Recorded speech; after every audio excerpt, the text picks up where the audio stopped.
गुरुवार यानी 22 सितंबर को देश की सबसे बड़ी जांच एजेंसी एनआईए ने अपने इतिहास में सबसे बड़ी छापेमारी की। देश के 12 राज्यों में एक साथ हुई ये छापेमारी पॉपुलर फ्रंट ऑफ इंडिया या प्रचलित नाम पीएफआई के ठिकानों पर की गई।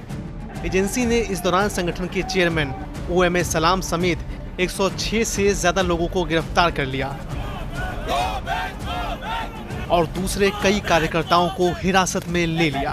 एनआईए के मुताबिक पीएफआई देश में आतंकी घटनाओं को बढ़ावा देने और अलग अलग समूहों के बीच दुश्मनी को बढ़ावा दे रहा था।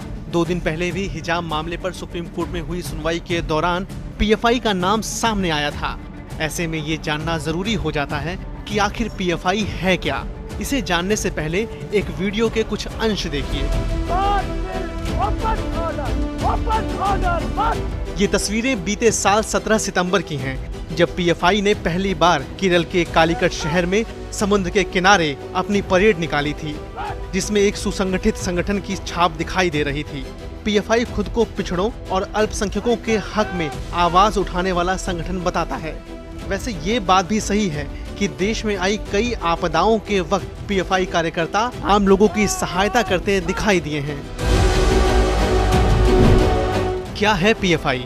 पॉपुलर फ्रंट ऑफ इंडिया यानी पीएफआई एक इस्लामिक संगठन है। पीएफआई खुद को अल्पसंख्यकों और पिछड़ों के हक में आवाज उठाने वाला संगठन बताता है। इस संगठन की स्थापना साल 2006 में हुई थी।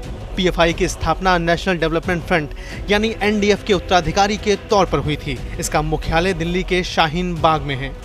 शाहीन बाग ही वह इलाका है जहां सीएए और एनआरसी के खिलाफ लंबा आंदोलन चला था।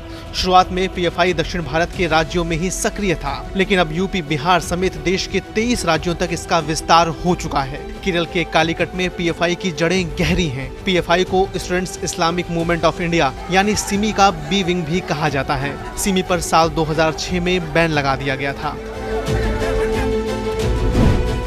पीएफआई का नाम कब आया चर्चा में? पीएफआई का नाम सबसे पहले साल 2010 में चर्चा में आया था। उस वक्त पीएफआई पर केरल में प्रोफेसर टीजे जोसेफ का हाथ काटने के आरोप लगे थे।